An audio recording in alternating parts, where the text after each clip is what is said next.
Number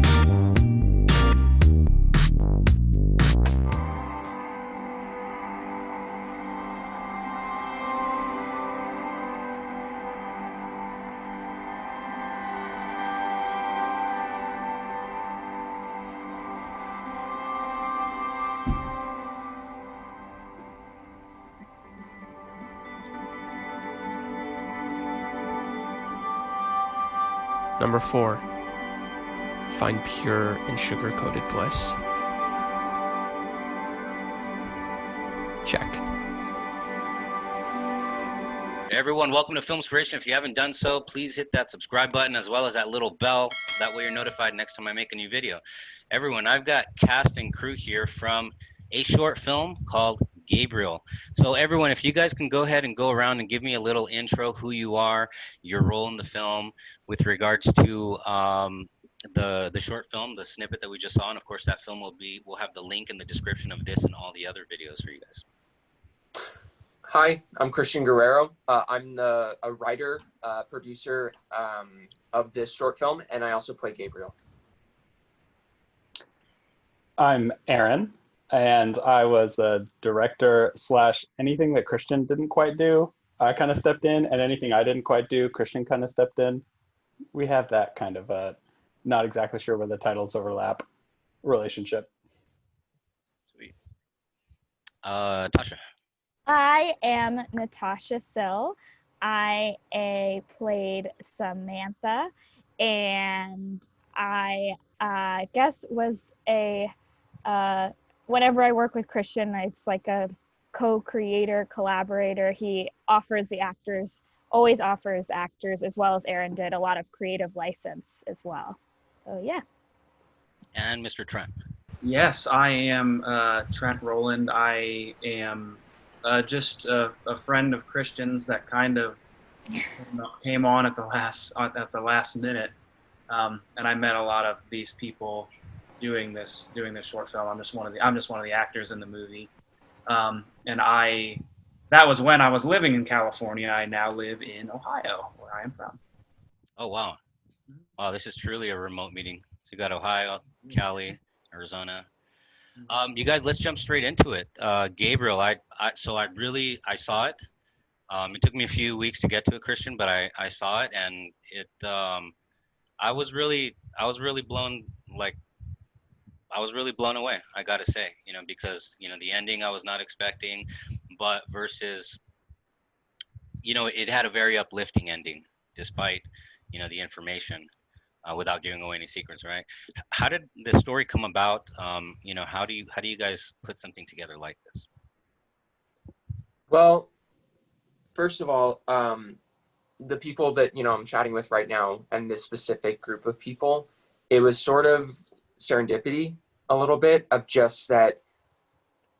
I was up at 1 a.m, and I don't know where this story came from, but I just really quickly, and Aaron can attest to this, and Natasha and Trent can attest to this, that I'm usually someone that once I get an idea really quick, I write it down really quick, and it's not finished. But then I say, we're shooting it this weekend, or we're rehearsing it next week. Everyone schedules, or we're record whatever the projects we've done collectively. So I don't really know where this one came from, but yeah, I wrote it, a draft, showed it to Aaron. And I said,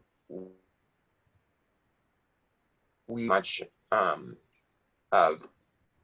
next weekend, we're doing it, whether we're ready or not. And then sent the script to Trent. I sent the script to Natasha. And then we just sort of went with it. So that's really, it just was sort of, I guess, a dream idea where I just, middle of the night sort of situation. For the script specifically, but also putting it together. We put it together very quickly within a matter of days, actually. So just Christian, could you say that happened because it was just it leapt out of you, and you just had to act on it from a creative impulse? Yeah, I would say for me personally, the two themes that came out of that, now looking back, watching it, because we shot it in 2018, which is a fun fact, we didn't release it once we shot it. Where the fact, coming home, because Gabriel comes home, turning, a birthday in your mid-20s, what the significance of that is, but then also cancer and he's sick. And what do you do with all of that? And so I just said, what can I put together really quick? And what characters? And very quickly it came together in my head where I was like, these are the people. It takes place at my parents' house, you know, in my head. And then that's where we shot it. So that's how the script came to be. But there wasn't really like initially an intention to make this film. It just was more like, oh, we're going to make this. We're doing it. Yeah. Luckily I have the crew around me to just make it happen. And Trent and Aaron and Natasha. So what is that like when you guys get a call from Christian and he's like, I've got this idea and we just need to, like, do you say to Christian, like, what's the matter with you, or are you just like, let's do it? Where do I start? Yeah. When Christian contacted me, we were kind of like newly friends at the time, and we have become very close friends since. But when he contacted me, it was just I was, you know, an actor just itching to do something cool, and it sounded really fun and really cool. And Christian said something that I just thought was kind of interesting. The whole project kind of came together like impulsively, just out of like this kind of explosive desire to create a thing. And I feel like that is really present in the story as well, because Gabriel gets this news and just has just this idea that he has to kind of achieve these things that he's never achieved very quickly. And I think that energy kind of permeated into the film itself and gave it and the character a real energy that I thought was cool. But yeah, when he called me, I said yes. Yeah, and you know what I see here, you guys, and maybe Aaron and Natasha, you guys can talk to this. There's a parallel between Gabriel's urgency within the story and the urgency to tell this story. You guys seeing that? Like, or is it just ironic, or is it just me? But I mean, there is a parallel of urgencies there. Could you guys go ahead and speak to that? Because I think that's fascinating to me. Yeah, I wonder if, like, I haven't asked Christian this yet, but I wonder the whole thing with like the quarter life crisis, especially right now, there's an extreme urgency, it seems, with everything that millennials and younger need to do nowadays to fulfill a certain quota of legitimacy as a person. And I don't know if you like, I mean, whenever Christian comes up with an idea and wants to have fun and be creative, I'm always in. Like Trent, like Aaron, I'm sure. It's just, he creates such a fun environment and an explorator. Like, it's always it's an exploration. So you can never shut that down as a creator, I feel. And it's always fun with Christian and warm and welcoming. But I wonder if, like, I guess question for Christian is, did something with a quarter life crisis, was that like maybe a subconscious thing happening at that time? How old were you turning that year? Christian and the quarter life crisis? What are you? This is crazy. I know. I've written a few things that deal with a quarter life crisis. This being one of them.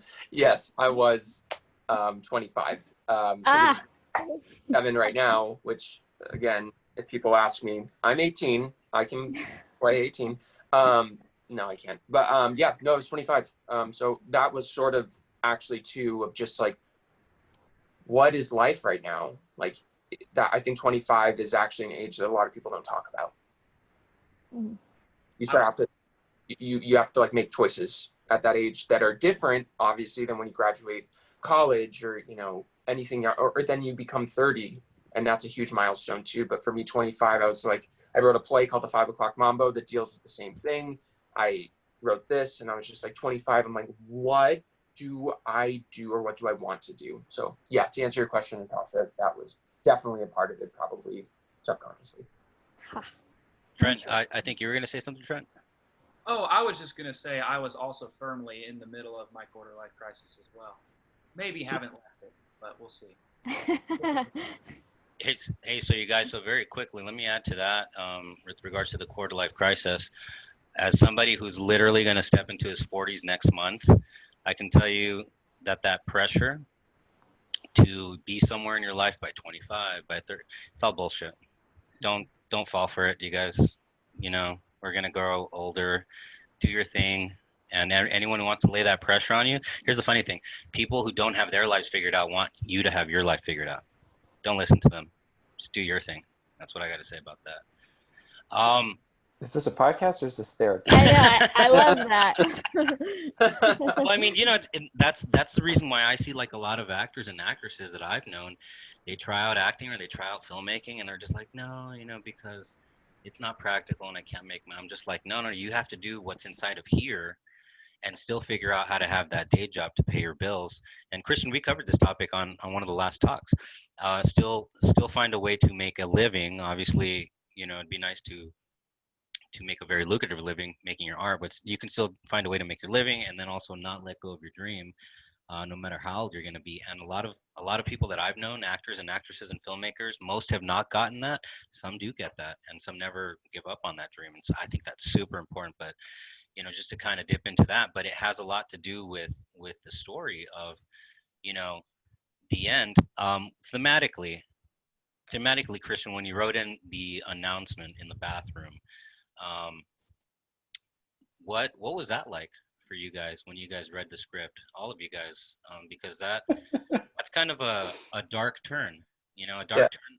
But I like the way that the film still stayed light, and then of course everyone's wearing their clothes in the hot tub at the end. I like that. I like that a lot. But yeah, what was that like? That dark turn. Aaron, do you want to take this one? I think that most things that Christian makes have a flair for drama. Really? Wait, me? I know. It's crazy. So I do, you know, as I'm reading, it's, you know, the script's only a few pages long. A lot of these scenes, I'm sure we can talk about as this progresses, but, you know, we kind of did a lot of working with on set and kind of figuring out exactly what we wanted it to be. But as I'm flipping through and I'm reading it, I do get to, you know, 3/4 of the way through and I'm like, oh, here we go. Here's the scene that introduces the real drama that Christian wants to introduce. Yeah. We did kind of go, we had a lot of conversations about like, how realistic is this? Is this the way you would actually tell close friends?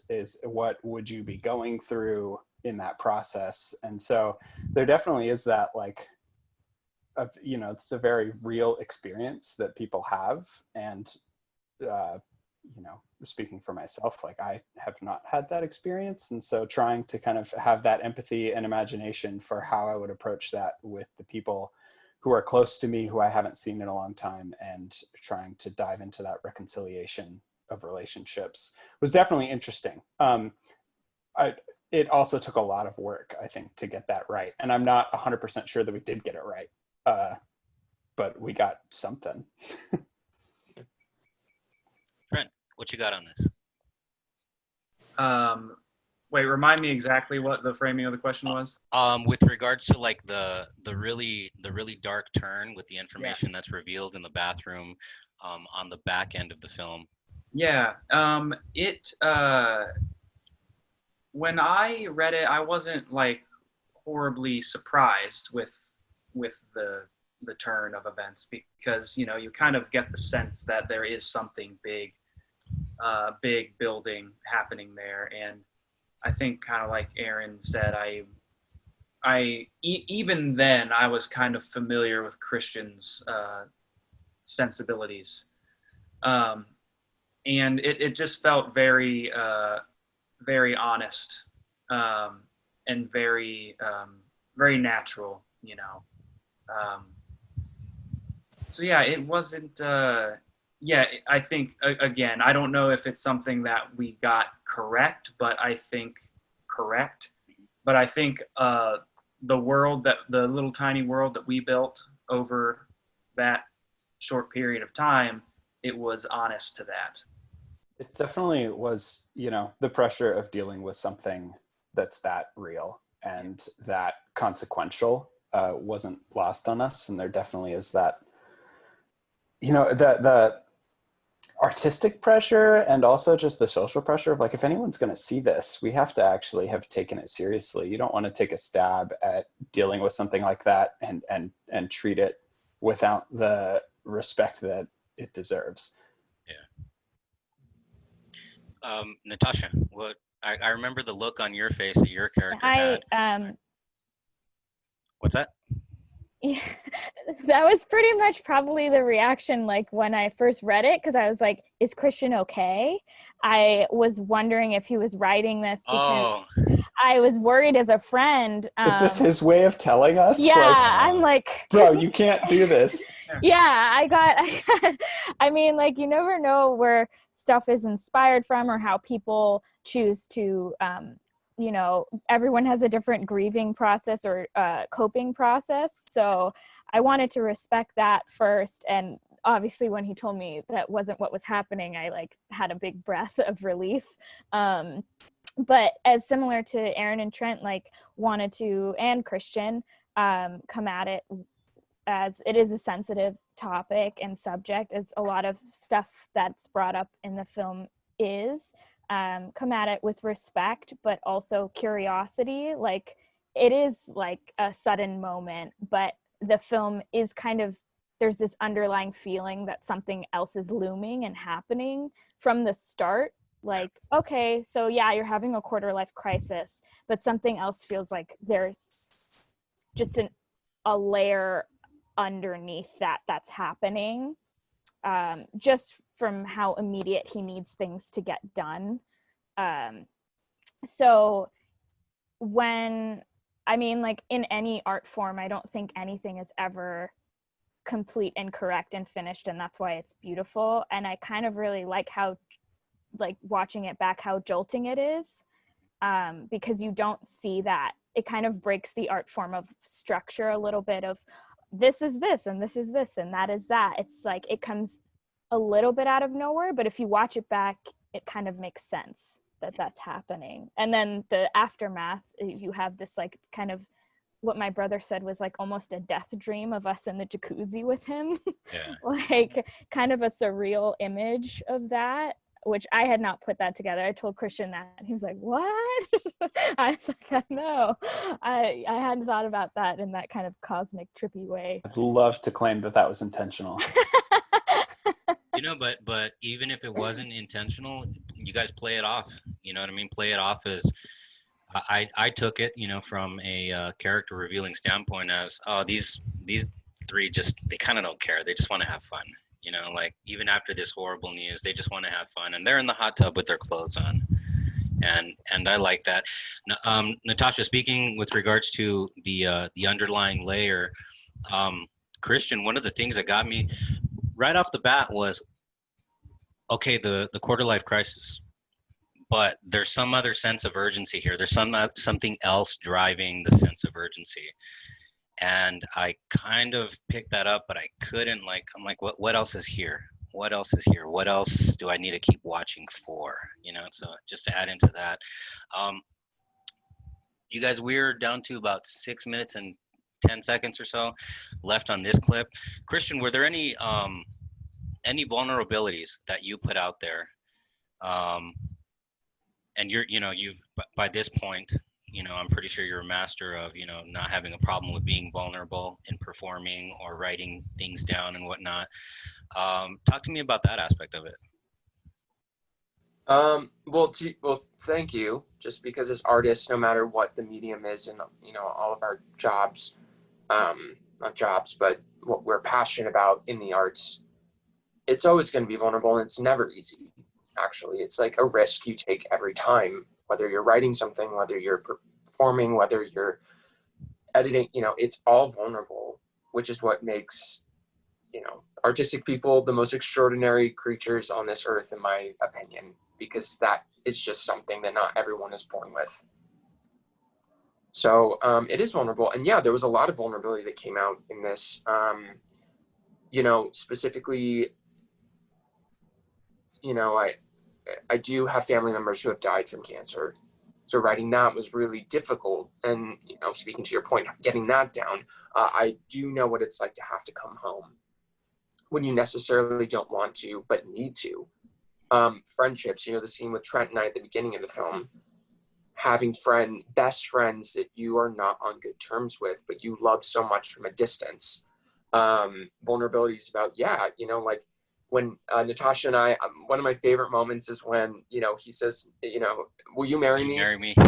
Yeah. And she says, I'm not really. And she's like, sure, I'm really not going to fucking marry you, but like, what's your deal? Like, to say those words out loud is vulnerable. This was an incredibly vulnerable process as far as all of our scenes, or even getting ready in the bathroom before the news is dropped, like that with your friends, and like, we're going to go have a night out on the town, and like that memory, everything was super personal and vulnerable for all of us. But I've never really been on a set where it was the most comfortable to express those things.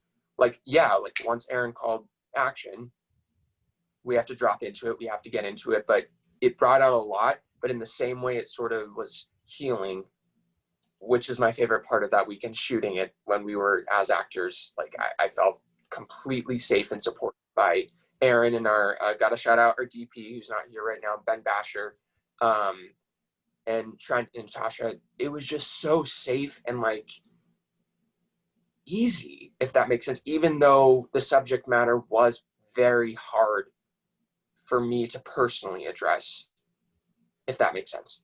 I think there was like, that was a big part of the reason why it took us 2 years to even release it, because the process of making it throughout that weekend really felt like an art form in itself. And it was great to edit it together. And whether anyone saw it or not, I think all of us felt like we had, accomplished something and expressed ourselves in a way that was important. And so to 2 years later, have a second, like, oh, this, people can watch it also. Like, that's another experience we can have. That's cool. With regards to, without naming any other films as kind of examples, because I really don't like when people do that of my work, but I like films where it's relatable. A guy comes, he's got issues he's got to sort out with friends and whatnot, so it's relatable, it's real world, but at the same time vulnerabilities are placed out there. And so those are the movies that kind of caught my attention. And that was, back to your point, Natasha, that was one of the underlying subtexts that I picked up very early on, and just trying to patch up the relationship with the friend on the front end of the film. Well, kudos to you guys. We've got just under 2 minutes, but kudos to you guys for the film Gabriel. Everyone, Gabriel is going to be, the link to Gabriel is going to be in the description of this video, as well as all the other videos. You guys, any final closing thoughts very quickly on, here's a question that I have. If you guys can answer very, very briefly in 1:35 or so. Versus here we are 2 years later, versus Gabriel existing and you guys having done what you guys have done. Could you guys picture a world or a personal existence where you guys did not do Gabriel? Interesting.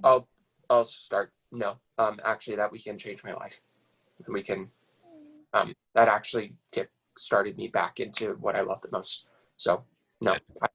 Yeah, and becoming that weekend really kind of kickstarted my friendship with Christian and this entire group, and it was one of my greatest experiences of living in California when I did. Aaron or Natasha? It was a great reminder for me that, with a bunch of talented people, all you have to do is just pick up a camera and come up with some kind of a story. And it's something that I feel like I lost in film school, was just that idea of like, you have a Saturday, let's just make something really quick. Whether it's great, whether it's not great, it doesn't really matter. And it reminded me that that's possible. Yeah, I would definitely agree. I couldn't imagine not having done it. And especially now, like 2 years later, like Aaron was saying, it's a nice little treat that we get to see it. But I feel like the process, it reminded me so much about the joy of the process of making things.